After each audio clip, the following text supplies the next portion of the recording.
Hello friends, स्वागत है आप सभी का हमारे यूट्यूब चैनल शिक्षा ज्ञान पर। दोस्तों, आज की इस वीडियो में देखेंगे हम शिक्षण अभिरुचि से संबंधित सामान्य ज्ञान। दोस्तों, अगर आपने अभी तक शिक्षण अभिरुचि सामान्य ज्ञान नहीं पढ़ा है तो ये आपके लिए बहुत ही ज़्यादा इम्पॉर्टेंट रहेगा। ये वीडियो हम लगभग 12 से 15 ऐसे वीडियो अपलोड करेंगे जो आपके एग्ज़ाम के लिए बहुत ही ज़्यादा इम्पॉर्टेंट रहेगा। साथ ही साथ अगर आपने अभी तक पढ़ना स्टार्ट नहीं किया है तो इस वीडियो से आप ज़रूर स्टार्ट कीजिए। दोस्तों, अगर आपने ये प्रश्न पढ़ लिया है या आपने किसी बुक से ये प्रश्न पढ़ा है तो दोस्तों ये आपके लिए प्रैक्टिस सेट होगा। आप आंसर लगाते चलिएगा कि आपने जो पढ़ा है वो अभी आपको याद है या नहीं। तो दोस्तों, ये होगा हमारा ये वीडियो महामैराथन, और इसमें हम बहुत सारे प्रश्न देखेंगे। वीडियो लंबा हो सकता है, आप वीडियो की स्पीड बढ़ा सकते हैं दोस्तों। महामैराथन क्लास और साथ ही साथ ये शिक्षण अभिरुचि का तो होगा। अब इसमें हम आपको लिंक भी देंगे रीजनिंग का, और उसे भी हम एक टॉपिक वाइज आपको लिंक देते चलेंगे ताकि आप उसको पढ़ते चलिएगा। एक तरफ आप शिक्षण अभिरुचि पढ़िएगा, एक तरफ हम आपको रीजनिंग के जो है वीडियो के लिंक देते चलेंगे, तो ज़रूर उसे देखते चलिएगा। दोस्तों, आपने शिक्षण अभिरुचि अभी तक नहीं पढ़ा है तो इस वीडियो से स्टार्ट कीजिए। आने वाले लगभग 12 से 15 वीडियो को लगातार देखिए दोस्तों, आपके लिए बहुत ही ज़्यादा इंपॉर्टेंट रहेगा, क्योंकि आपके एग्ज़ाम जो है दोस्तों 30 जून को है। तो आपको रीजनिंग और शिक्षण अभिरुचि पर बहुत ज़्यादा ध्यान देना है दोस्तों। तो आज से ये वीडियो स्टार्ट है महामैराथन क्लास। हम लोग 12 से 15 भाग लाएंगे, ज़रूर देखिएगा। जिन्होंने पहले से भी शिक्षण अभिरुचि पढ़ा है उनके लिए प्रैक्टिस सेट होगा। कमेंट करते चलिएगा कि आपके ये प्रैक्टिस सेट जितने भी हम क्वेश्चन कराएंगे उसमें आप कितने क्वेश्चन आपका जो है आंसर सही रहा, जरूर कमेंट कीजिएगा दोस्तों। चलिए स्टार्ट करते हैं दोस्तों। पहला प्रश्न है, अधिकांश छात्र उन शिक्षकों से पढ़ने के लिए इच्छुक होते हैं जो उससे पहले भी उन्हें पढ़ा चुके हों, स्कूल में अति योग्य शिक्षक माने जाते हों, उन्हें प्रभावशाली व्यक्तित्व वाले लगते हों। ये ऑप्शन डी, जो छात्रों की समस्याएं हल करने में रुचि रखते हों। बताइए दोस्तों, अधिकांश छात्र उन शिक्षकों से पढ़ने के लिए इच्छुक होते हैं जो, तो देखिए दोस्तों इसका सही उत्तर हो जाएगा ऑप्शन डी, जो छात्रों की समस्याएं हल करने में रुचि रखते हो। जो छात्र होते हैं दोस्तों वे उन्हीं शिक्षकों से पढ़ने के लिए इच्छुक होते हैं जो छात्र की समस्या को हल करने में रुचि रखते हैं। तो ऑप्शन डी इसका राइट आंसर हो जाएगा दोस्तों। चलिए देखते हैं अगला प्रश्न।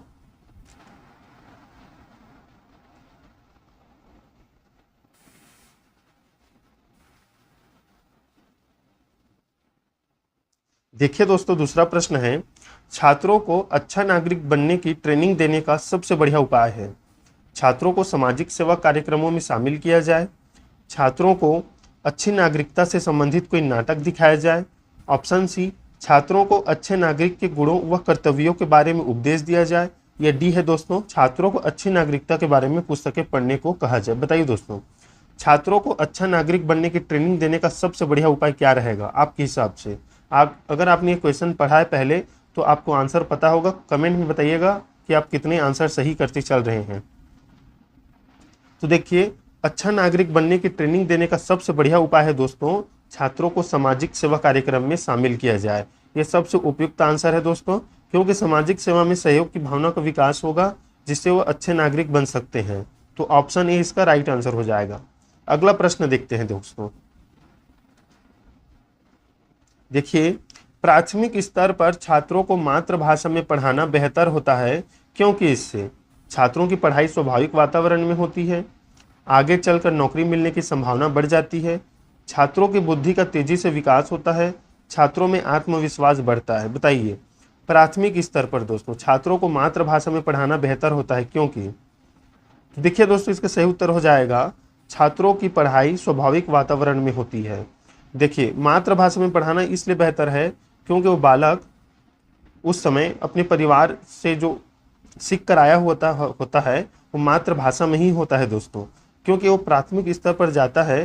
प्राथमिक स्तर आप समझ लीजिए पूर्व की कक्षाएं, अगर हम छठवीं सातवीं आठवीं को भी उच्च प्राथमिक स्तर तक लेते हैं तो यहाँ तक की जो है पढ़ाई है वो मातृभाषा में अगर होगा तो छात्र स्वाभाविक रूप से सीखेंगे, क्योंकि उनका परिवार का भी भाषा जो होती है वो मातृभाषा ही होती है।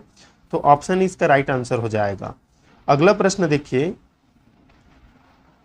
आपके साथी शिक्षकों को यह पसंद नहीं क्या आप अपने खाली पीरियड में अपने छात्रों के साथ खेलें तो आप क्या करेंगे? ऑप्शन ए, उनकी नाराजगी को ध्यान में रखते हुए छात्रों के साथ खेलना बंद कर देंगे।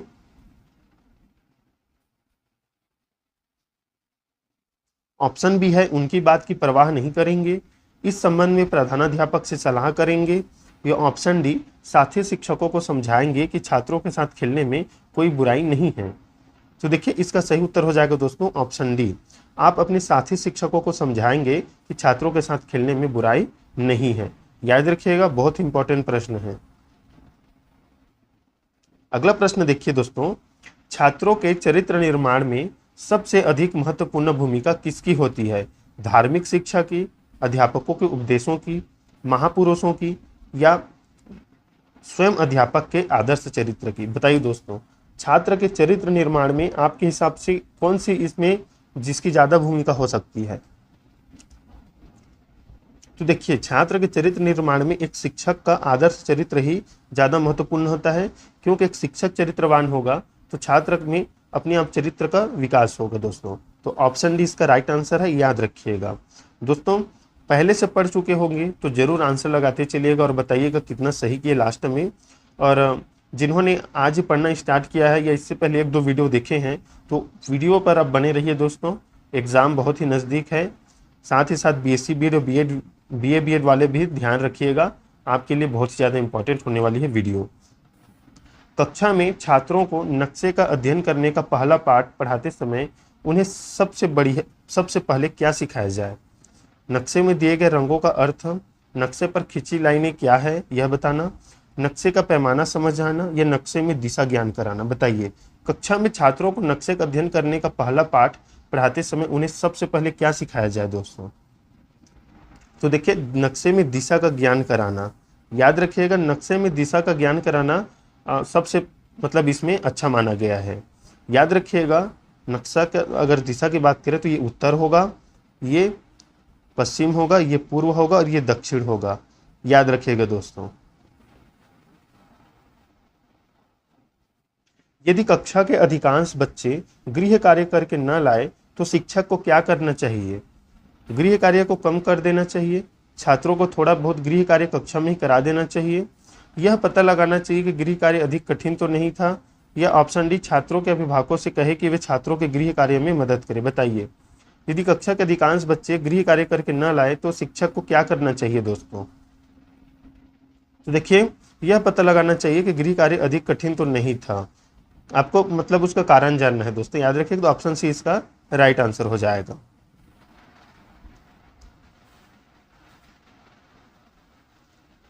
8वां नंबर प्रश्न देखिए, प्रश्न पूछने की कौन सी विधि को आप उचित समझते हैं दोस्तों? शिक्षक को प्रश्न कम से कम 2 बार दोहरा देना चाहिए ताकि कोई छात्र यह न कहे कि उसे कोई प्रश्न सुनाई नहीं पड़ा। ऑप्शन बी, प्रश्न पूछने के बाद छात्र को सोचने का मौका दीजिए, उसके बाद छात्रों को उत्तर देने के लिए कहिए। ऑप्शन सी, बेहतर है कि 2 संबंधित प्रश्नों को मिलाकर प्रश्न पूछा जाए, या ऑप्शन डी, उपरोक्त सभी? बताइए दोस्तों। तो देखिए, कौन सी विधि आपको उचित समझते हैं? तो इसका राइट आंसर हो जाएगा उपरोक्त सभी रहेगा दोस्तों। देख लीजिएगा, बहुत इंपॉर्टेंट प्रश्न है।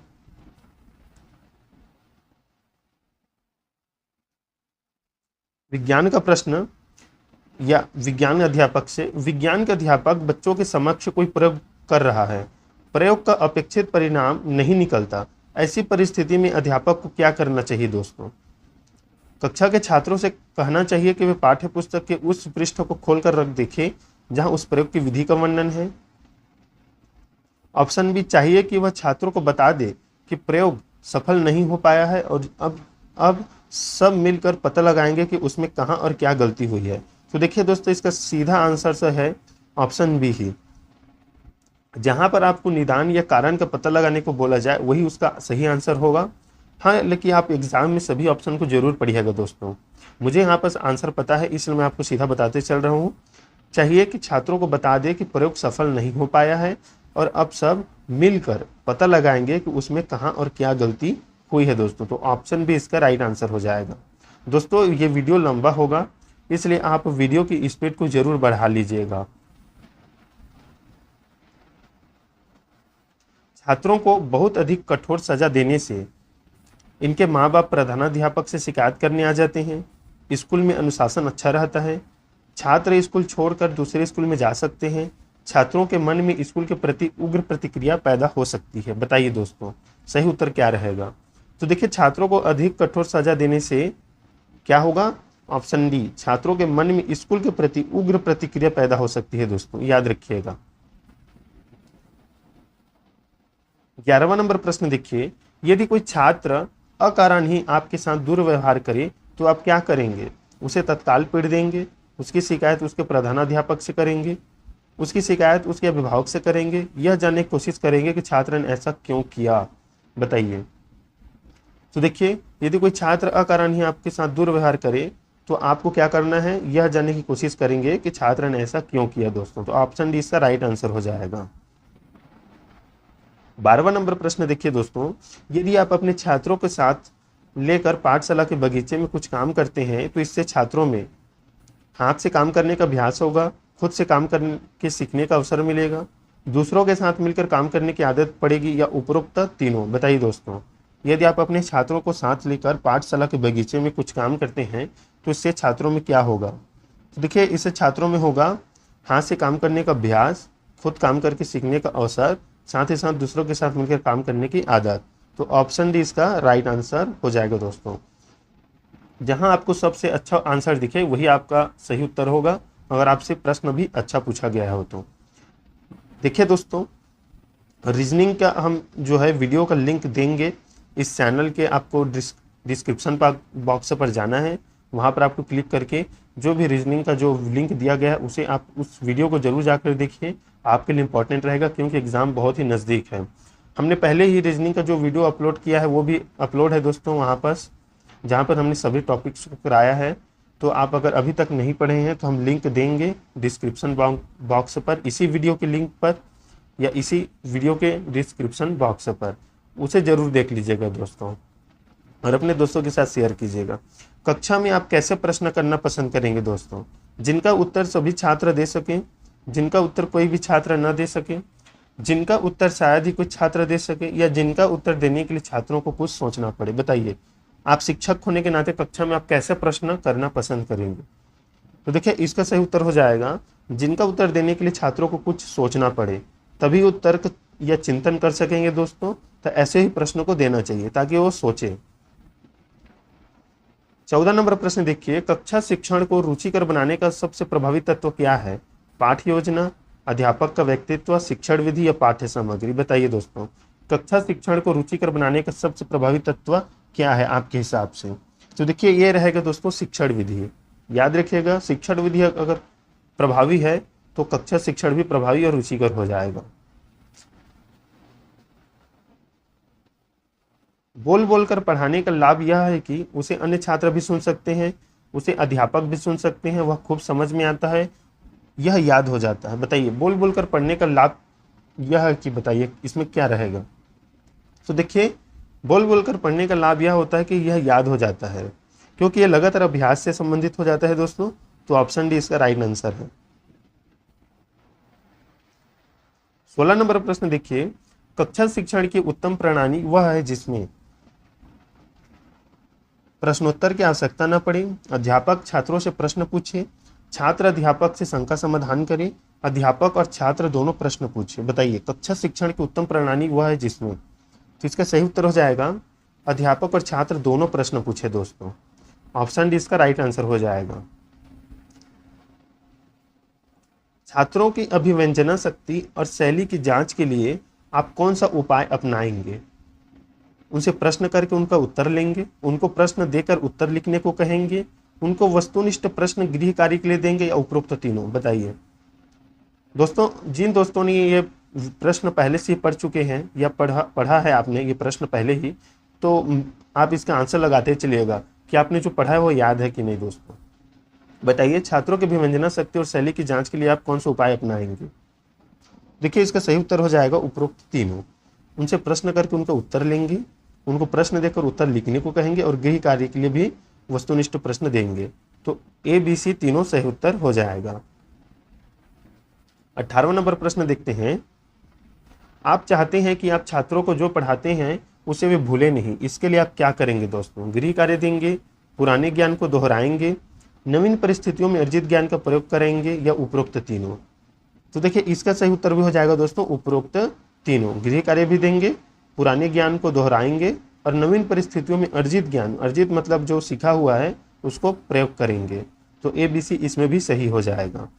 चलिए 19 नंबर प्रश्न देखते हैं दोस्तों। जो छात्र पढ़ने में कुछ कमजोर हो उनके प्रति आप क्या दृष्टिकोण रखेंगे? तो देखिए एक शिक्षक को सबसे पहला दृष्टिकोण रखना है सहानुभूति का, तो ऑप्शन डी इसका राइट आंसर हो जाएगा। इसे याद रखिए दोस्तों। 20 प्रश्न देखिए। प्रयोग विधि से छात्र करके सीखते हैं, छात्र देखकर सीखते हैं, छात्र अनुभव करके सीखते हैं। तो इसका सही उत्तर भी हो जाएगा दोस्तों ऑप्शन डी, क्योंकि देखिए हम प्रयोग जब करते हैं तो करते हैं खुद, प्रयोग खुद करते हैं, देखते भी हैं और अनुभव भी करते हैं उसी को। तो उपरोक्त तीनों इसका राइट आंसर हो जाएगा। अगला प्रश्न दोस्तों, थोड़ा सा जल्दी करने का प्रयास करते हैं ताकि वीडियो लंबा ना हो। वीडियो लंबा भी हो जाता है दोस्तों, आप डाउनलोड करके रख लीजिए वीडियो को, आराम से पढ़िए, अभी टाइम है। शिक्षण अभिरुचि पर आप ज़्यादा ध्यान दीजिएगा और रीजनिंग पर। सामान्य ज्ञान के भी वीडियो अपलोड है, जाकर देख लीजिएगा प्लेलिस्ट पर। हम और नया नया वीडियो लाते रहेंगे अभी, लेकिन ये मैराथन को आप मत छोड़िएगा। 12 से 15 क्लासेस होंगी। छोटे बच्चों के ज्ञानेंद्रियों को क्रियाशील व सक्षम बनाने हेतु दोस्तों, तो इसके लिए हमें क्या करना है? उनको क्रियाशील बनाएंगे। याद रखिएगा, उनको क्रियाशील बनाएंगे। ज्ञानेंद्रियों को क्रियाशील व सक्षम बनाने हेतु उनको क्रियाशील बनाएंगे, याद रखिएगा। इसके लिए हम शिक्षक होने के नाते कुछ भी प्रयास करेंगे। वाद विवाद करा सकते हैं, गोष्ठी करा सकते हैं, सामूहिक प्रयोग करा सकते हैं। सामूहिक मतलब उसमें या कुछ भी भाषण प्रतियोगिता है, तो इससे उन क्रियाशील रहेंगे। तो ज्ञानेंद्रियों को क्रियाशील तभी बनाएंगे जब वो किसी कार्य में लगे रहें दोस्तों। तो ऑप्शन सी इसका राइट आंसर है। 22 नंबर प्रश्न, कक्षा शिक्षण के दौरान छात्रों की रुचि बनाए रखने हेतु आप क्या करेंगे? बताइए, कक्षा शिक्षण के दौरान छात्रों की रुचि बनाए रखने हेतु आप क्या करेंगे? उनको लगातार कहते रहेंगे कि आपकी बात ध्यान से सुने, कक्षा की खिड़कियां और दरवाजे बंद कर देंगे, शिक्षण को रोचक बनाएंगे, या लिखने का कार्य कराएंगे। तो देखिए दोस्तों इसका सही उत्तर हो जाएगा शिक्षण को रोचक बनाएंगे, तभी छात्रों की रुचि बना रहेगा। तो शिक्षण को हम रोचक बनाएंगे। इसके लिए शिक्षक अपने शिक्षण विधि में परिवर्तन कर सकता है दोस्तों। किसी भी छात्र का साक्षात्कार लेते समय साक्षात्कार लेने वाले को इस बात का ध्यान रखना चाहिए कि, तो किसका ध्यान रखना चाहिए? वह छात्र की व्यक्तिगत रुचियों को जानने की कोशिश करे, बिल्कुल सही। वह छात्र की अच्छी बुरी आदतों को जानने की कोशिश करे, ये भी सही है। ऑप्शन सी है छात्र का साक्षात्कार अकेले में किया जाए, बिल्कुल सही। तो ऑप्शन डी इसका राइट आंसर हो जाएगा। तीनों सही है दोस्तों, ए बी सी। तो ऑप्शन डी इसमें सही उत्तर है। 24 नंबर प्रश्न देखिए, आपकी राय में जूनियर कक्षाओं में एक कक्षा को एक ही शिक्षक के नियंत्रण में क्यों रखना चाहिए? तो देखिए इसका सही उत्तर हो जाएगा दोस्तों, इससे शिक्षक प्रत्येक छात्र को भली भांति समझ सकता है। तो ऑप्शन ई इसका राइट आंसर हो जाएगा।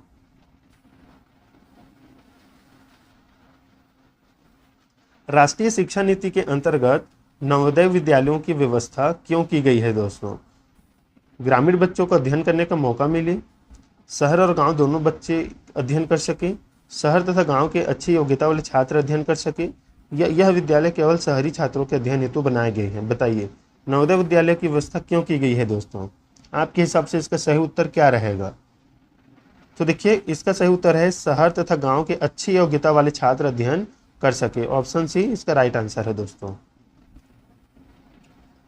26 नंबर प्रश्न देखिए, विभिन्न कक्षाओं के लिए विषय में पाठ्य पुस्तकों का चयन किनको करना चाहिए दोस्तों? विषय शिक्षक को, उस विषय के वरिष्ठ शिक्षकों की समिति को, प्रधान अध्यापक को, या कक्षा शिक्षक को? बताइए, विभिन्न कक्षाओं के लिए विषय में पाठ्य पुस्तकों के चयन किनको करना चाहिए? तो देखिए इसका सही उत्तर हो जाएगा दोस्तों ऑप्शन बी, उस विषय के वरिष्ठ शिक्षकों की समिति को। तो ऑप्शन बी इसका सही उत्तर है। 27 नंबर प्रश्न, शिक्षक अभिभावक बैठक सहायक होती है दोस्तों, तो किस लिए सहायक होती है? ऑप्शन पढ़िए दोस्तों आप। अभिभावक से विद्यालय के लिए दान प्राप्त करने में, स्कूल के अधिक अच्छा प्रचार के लिए, स्कूल के कार्यक्रमों के बारे में अधिक जानकारी के लिए, या स्कूल जिन कठिनाइयों का सामना कर रहा है उन्हें समझाने के लिए? बताइए, शिक्षक अभिभावक बैठक सहायक होती है, क्यों होती है? तो इसका उत्तर है दोस्तों, स्कूल जिन कठिनाइयों का सामना कर रहा है उन्हें समझाने के लिए। ऑप्शन डी इसका राइट आंसर हो जाएगा।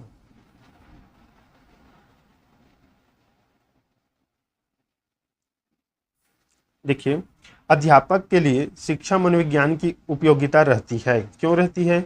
इससे अध्यापक का स्वास्थ्य ठीक रहता है, इससे शैक्षिक प्रशासन का ज्ञान होता है, इससे शिक्षा नीति ज्ञान होता है, इसको बालक के समझने में सहायता मिलती है। बताइए, शिक्षा मनोविज्ञान क्यों उपयोगी है दोस्तों एक शिक्षक के लिए?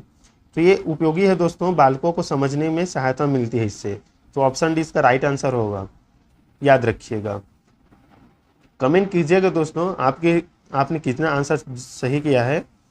क्या आप इस कथन से सहमत हैं कि कक्षा में अत्यधिक स्वतंत्रता अव्यवस्था को जन्म देती है?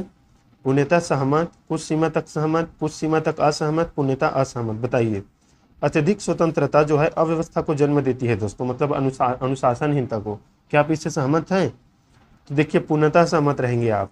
अत्यधिक स्वतंत्रता देने से अव्यवस्था जरूर उत्पन्न होती है, इससे बालक जो है अपने मन मर्जी से ही करने लगते हैं कुछ भी कार्य।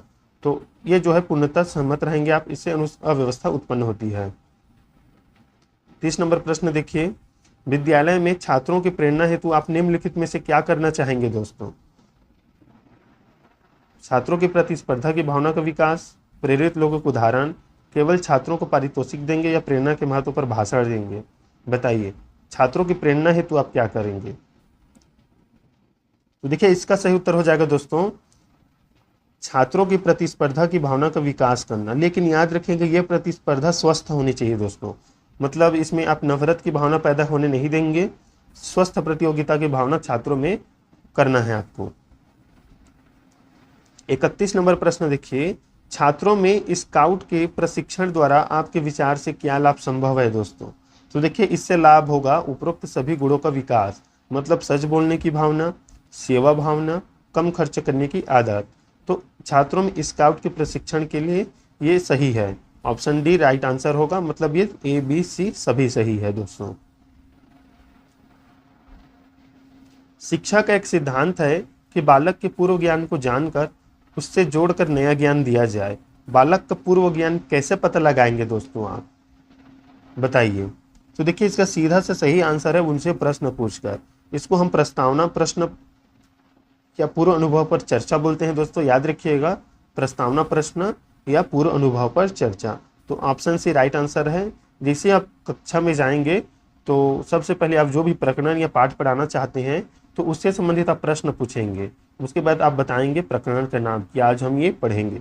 तो ऑप्शन सी राइट आंसर होगा, क्योंकि ये ज्ञान पूर्व ज्ञान से जोड़ता है। 33 नंबर प्रश्न देखिए, डंडे के भय से दोस्तों। तो देखिए, डंडे के भय से व्यवस्था तो हो सकती है पर अनुशासन होना जरूरी नहीं है। ऑप्शन सी इसका राइट आंसर होगा। ऑप्शन देखिए, व्यवस्था स्थापित हो सकती है, अनुशासन बना रहता है, आत्मनुशासन पैदा होता है, ये गलत है दोस्तों। भय के डंडे या डंडे के भय से जो है व्यवस्था तो हो सकती है लेकिन अनुशासन नहीं होता। ऑप्शन सी इसका सही उत्तर होगा। 34 नंबर प्रश्न देखिए, निबंधात्मक परीक्षाएं विश्वसनीय नहीं होती दोस्तों, क्यों नहीं होती दोस्तों? तो इनके परिणाम सदैव समान नहीं होते। देखिए, वस्तुनिष्ठ जो प्रश्न होता है विकल्प वाला या खाली स्थान, तो उसमें आपको सीधा 1 नंबर दे दिया जाता है आपने अगर सही किया तो। लेकिन जो लिखने वाला होता है दीर्घ उत्तरी प्रश्न, उसके परिणाम सदैव समान नहीं होते। किसी छात्र का उत्तर अलग होगा, किसी का अलग होगा। इनको 15 मिला है तो इनको 16 मिलेगा, इनको 10 मिलेगा। तो ऐसे में सदैव समान नहीं होता, अलग अलग हो जाता है। इसलिए विश्वसनीयता के लिए वस्तुनिष्ठ परीक्षा का उपयोग किया जा रहा है दोस्तों। तो ऑप्शन ए इसका राइट आंसर होगा। एक अच्छी परीक्षा में 3 गुण जरूरी होते हैं, कौन कौन से बताइए दोस्तों? तो देखिए, इसका सही उत्तर होगा वैधता, विश्वसनीयता और व्यवहारिकता। तो ऑप्शन ए राइट आंसर है, और ये सभी तीनों गुण जो है वस्तुनिष्ठ प्रश्नों में शामिल होता है दोस्तों, याद रखिएगा। 36 नंबर प्रश्न देखिए, यदि आप अपने विद्यालय में फल तथा वृक्षों का प्रोजेक्ट चलाना चाहते हैं तो आप इस संबंध में क्या करेंगे दोस्तों? बताइए।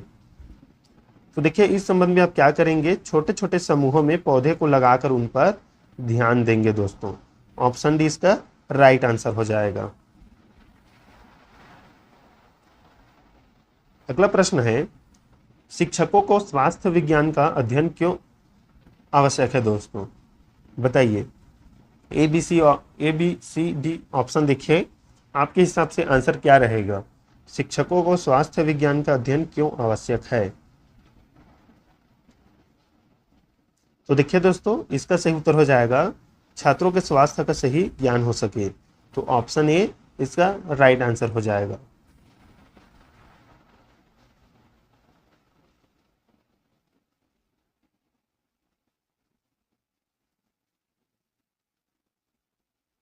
देखिए दोस्तों, इस पर हम एक बार फिर से चर्चा करते हैं। यहाँ पर शिक्षक को स्वास्थ्य विज्ञान का अध्ययन क्यों होना चाहिए, यहाँ पर शिक्षकों को पूछा है, तो ऑप्शन ए इसका बेहतर आंसर, याद रखिएगा।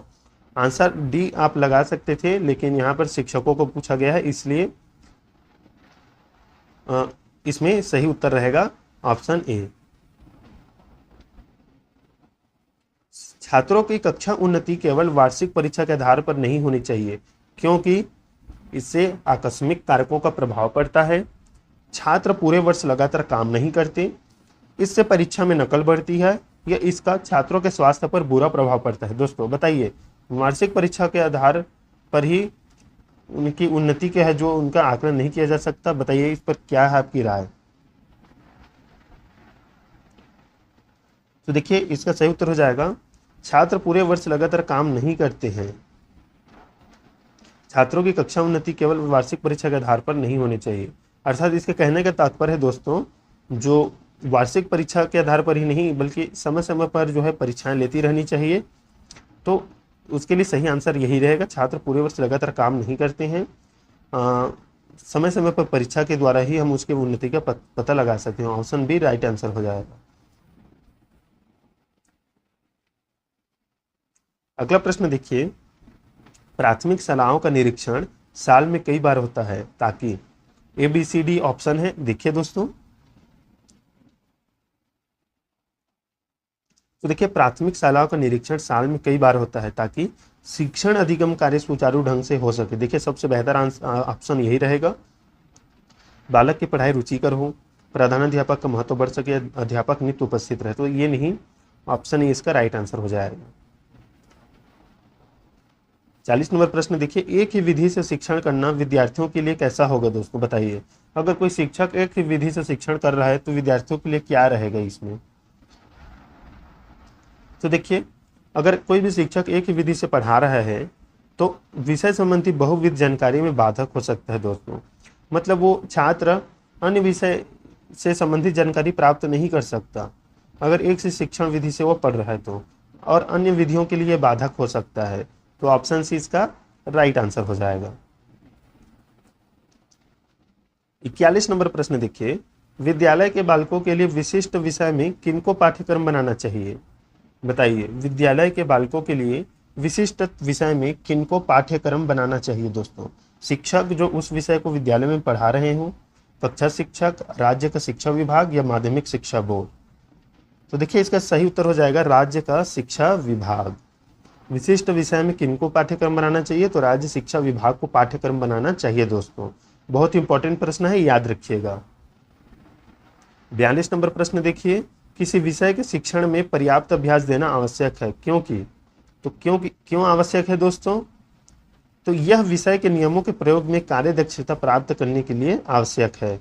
मतलब नियम के प्रयोग में आपके कार्य में निपुण न हो, तो इसके लिए जो है पर्याप्त अभ्यास आवश्यक है। तो ऑप्शन सी इसका राइट आंसर हो जाएगा।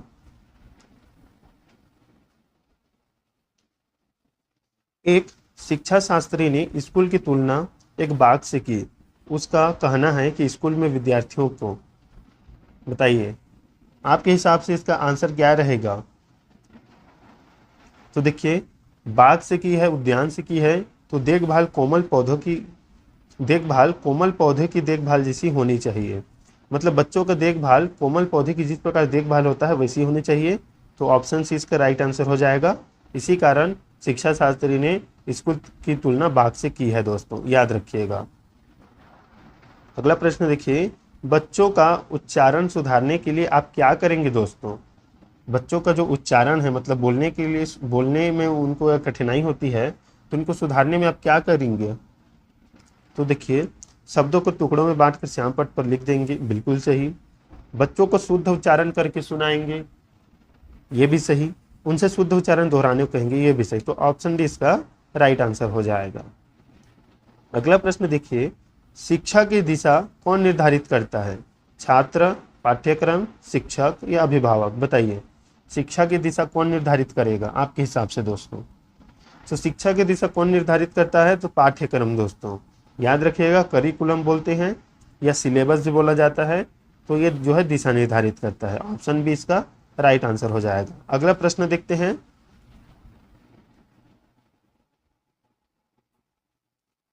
आप अनुभवी अध्यापक हैं, आप क्या करेंगे दोस्तों? कक्षा शिक्षण के लिए घर पर तैयारी, केवल उसी कक्षा को पढ़ाएंगे जो आपकी पसंद की हो, अनुशासनहीनता की समस्या को अनदेखा कर देंगे, या आप शिक्षण सामग्री का प्रयोग करने की आवश्यकता नहीं समझेंगे? बताइए, आप अनुभवी अध्यापक हैं, आप क्या करेंगे? तो देखिए, इसका सही उत्तर हो जाएगा कक्षा शिक्षण के लिए घर पर तैयारी करेंगे दोस्तों। आप अनुभवी अध्यापक हैं तो आप क्या करेंगे? कक्षा शिक्षण के लिए घर पर तैयारी करेंगे। तो ऑप्शन इसका राइट आंसर हो जाएगा। अगला प्रश्न देखिए, बहुत इंपॉर्टेंट है। प्राथमिक शिक्षा का सर्वव्यापीकरण एक संवैधानिक अनुग्रह है, इसको सुरक्षित करने के लिए आप कौन सा सुझाव देंगे दोस्तों? तो देखिए, इसका सही उत्तर हो जाएगा ए, बी, सी, तीनों इसका सही उत्तर होगा। 6 से 14 वर्ष के सभी बच्चों का नामांकन करेंगे, दर्ज किए गए बच्चों को विद्यालय का त्याग करने से हम रोकेंगे, शिक्षा को अनिवार्य और निःशुल्क बनाएंगे दोस्तों। तो ये संवैधानिक अनुग्रह है और इन तीनों का हम पालन करेंगे दोस्तों, याद रखिएगा। अगला प्रश्न, छात्रों के काम का मूल्यांकन करने के लिए निरंतर आंतरिक मूल्यांकन होना चाहिए दोस्तों, क्योंकि छात्रों के काम का मूल्यांकन करने के लिए निरंतर आंतरिक मूल्यांकन होना चाहिए, क्योंकि दोस्तों, तो क्यों? इससे वह साल भर पढ़ने के लिए प्रेरित होते रहेंगे दोस्तों। आंतरिक मूल्यांकन दोस्तों मतलब टेस्ट जो लिया जाता है क्लास में, ये उसे कहा जा रहा है। तो ऑप्शन सी इसका राइट आंसर होगा। 49 नंबर प्रश्न देखिए, अध्यापक को मनोविज्ञान का ज्ञान होना चाहिए। मनोविज्ञान में अध्ययन करते हैं हृदय का, व्यवहार का, शरीर का, मस्तिष्क का। मोस्ट इंपॉर्टेंट प्रश्न है दोस्तों, मोस्ट इंपॉर्टेंट प्रश्न है ये। मनोविज्ञान में हम किसका अध्ययन करते हैं दोस्तों? तो देखिए, व्यवहार का अध्ययन करते हैं, याद रखिएगा। ऑप्शन भी इसका राइट आंसर रहेगा। कक्षा शिक्षण के दौरान छात्र प्रश्न पूछते और प्रश्न का उत्तर देते हैं, इस विधि से हमें क्या पता चलता है दोस्तों? तो देखिए, अध्यापक को पता लगता है कि छात्र को पाठ को कितना समझ रहे हैं, बिल्कुल सही। छात्रों में आत्मविश्वास पैदा होता है, ये भी सही है। छात्रों को अपनी बात ठीक ढंग से रखने की प्रशिक्षण मिलता है, ये भी सही है। उपरोक्त सभी सही हुए दोस्तों, याद रखिएगा। ए, बी, सी। प्रश्न पूछते समय प्रश्न को उत्तर देते हैं, तो इस विधि से हमें क्या मिलता है? तो ए, बी, सी जो है तीनों सभी जो है सही आंसर हो जाएगा, ये सभी हमें प्राप्त होते हैं। यदि कक्षा में छात्रों की संख्या सामान्य से बहुत अधिक हो तो सबसे बड़ा नुकसान यह होता है कि, बताइए क्या नुकसान होगा दोस्तों? अगर छात्र की संख्या ज़्यादा हो, जैसे अनुमानित तौर पर हमें अभी एक शिक्षक को मतलब 45 या 40 ही छात्रों को पढ़ाने की अनुमति है, या एक कक्षा में इतने छात्र होने चाहिए, या उच्च प्राथमिक स्तर पर या उच्च माध्यमिक स्तर की बात किया जा रहा है। तो लेकिन वर्तमान में अगर कहीं कहीं पर 70 छात्र होते हैं, कहीं पर 100 होते हैं, तो ऐसे में क्या होगा दोस्तों, क्या नुकसान होगा? तो देखिए, अध्यापक छात्रों की ओर व्यक्तिगत ध्यान नहीं दे पाता दोस्तों, जो जरूरी है। व्यक्तिगत अगर ध्यान भी दे पाएगा शिक्षक, तो छात्र की समस्या का वो समाधान कर सकता है, क्योंकि बहुत से छात्र होते हैं जिनके अलग से समस्याएं होती है, लेकिन वो ऐसे में छात्र के व्यक्तिगत रूप से ध्यान नहीं दे पाएगा छात्रों के ऊपर, किसी छात्र के ऊपर बहुत से छात्र होंगे। तो ऑप्शन डी इसका राइट आंसर हो जाएगा। कक्षा अध्यापक को छात्रों में भय की भावना पैदा करनी चाहिए दोस्तों, बताइए कक्षा अध्यापक को छात्रों में भय की भावना पैदा करनी चाहिए, आप इसे किस रूप से लेते हैं दोस्तों? तो देखिए, इसका राइट आंसर है नहीं, इससे बच्चों का विकास रुक जाता है। बिल्कुल सही जवाब, ऑप्शन सी इसका राइट आंसर हो जाएगा। 53 नंबर प्रश्न देखिए, छात्रों के श्याम पट्ट कार्य को आकर्षक बनाने हेतु निम्नलिखित में से कौन अधिक उपयोगी है दोस्तों? ए, बी, सी, डी पढ़िए दोस्तों। श्याम पट्ट कार्य को आकर्षक बनाने हेतु कौन सा अधिक उपयोगी रहेगा? तो देखिए, सभी छात्रों को समय समय पर श्याम पट्ट पर अभ्यास करा के, बिल्कुल सही दोस्तों, सभी छात्रों को श्याम पट्ट पर अभ्यास करना चाहिए, मतलब ब्लैक बोर्ड पर। तो ऑप्शन सी इसका राइट आंसर हो जाएगा। 54 नंबर प्रश्न देखिए, छात्र निम्न में से किसके द्वारा पाठ्य सामग्री को ठीक प्रकार से सीख सकते हैं? तो कैसे सीखेंगे? तो स्वयं करके दोस्तों। बहुत इंपॉर्टेंट प्रश्न है। याद बिल्कुल नहीं, वाचन बिल्कुल नहीं, प्रयास भूल बिल्कुल नहीं, स्वयं करेंगे तभी सीखेंगे ठीक प्रकार से। ऑप्शन डी इसका राइट आंसर होगा।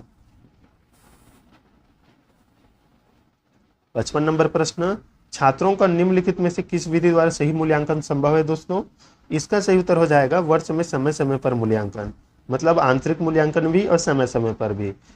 इसके लिए हम साप्ताहिक मूल्यांकन, पाक्षिक, मासिक, त्रैमासिक, छमाहिक और वार्षिक मूल्यांकन ले सकते हैं और प्रतिदिन टेस्ट ले सकते हैं दोस्तों। ऑप्शन सी इसका राइट आंसर होगा।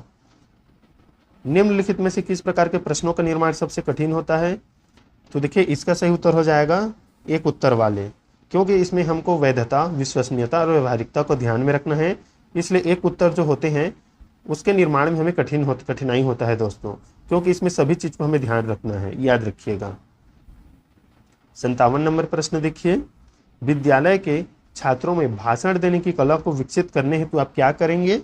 तो छात्रों को व्यक्तिगत रूप से बोलने का अभ्यास कराना चाहिए। ऑप्शन बी इसका राइट आंसर हो जाएगा। थोड़ा सा स्पीड करते हैं दोस्तों आप पढ़ाने के। निम्नलिखित में से कौन सी विधि छात्रों को सीखने में अधिक लाभप्रद होगी? कौन सी विधि दोस्तों? भाषण, करके, प्रदर्शन या वार्तालाप? बताइए। तो देखिए करके सीखने की विधि जो है सबसे उपयुक्त मानी गई है। छात्रों को प्रेरित किया जा सकता है दोस्तों। कैसे? तो उपयुक्त पारितोषिक देकर, मतलब आपको उसको पुरस्कार देकर उनको छात्रों को प्रेरित कर सकते हैं। ऑप्शन भी इसका राइट आंसर होगा। देखिए दोस्तों 60 नंबर प्रश्न, छात्रों को नवीन पाठ्य पुस्तक सीखने हेतु सबसे पहले आप क्या करेंगे? तो छात्रों के स्तर का आप ज्ञान करेंगे या ज्ञान रखेंगे दोस्तों, तभी आप नवीन पाठ्य पुस्तक सीखने हेतु उसे बताएंगे, मतलब उनके रुचि के आधार पर ही आप उनको पाठ्य पुस्तक देंगे उनके स्तर के अनुसार। दोस्तों अब लास्ट 5 प्रश्न जिसका आंसर आप कमेंट पे देंगे दोस्तों, कमेंट में देंगे इसका आंसर। पहला है, छात्रों में सूक्ष्म शिक्षण के महत्व को कैसे पैदा करेंगे? दोस्तों आपके हिसाब से उपयुक्त आंसर क्या रहेगा? 61 नंबर प्रश्न, माइक्रो टीचिंग के महत्व को कैसे पैदा करेंगे? बताइए दोस्तों।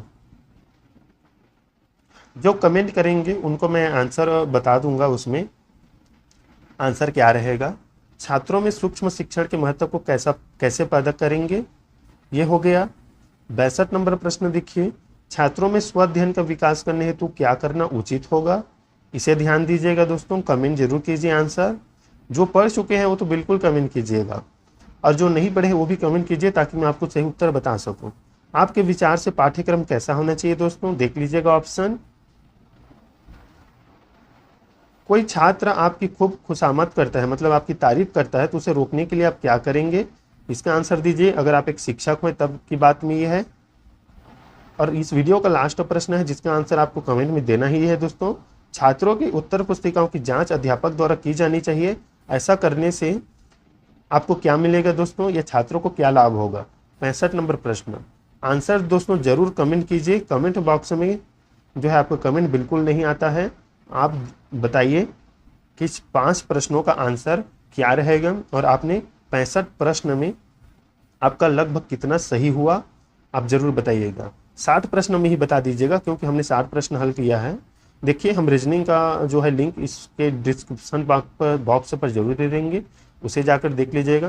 प्लेलिस्ट पर सामान्य ज्ञान भी उपलब्ध है, जाकर देख लीजिएगा दोस्तों। तो दोस्तों मिलते हैं नेक्स्ट वीडियो में, तब तक के लिए धन्यवाद।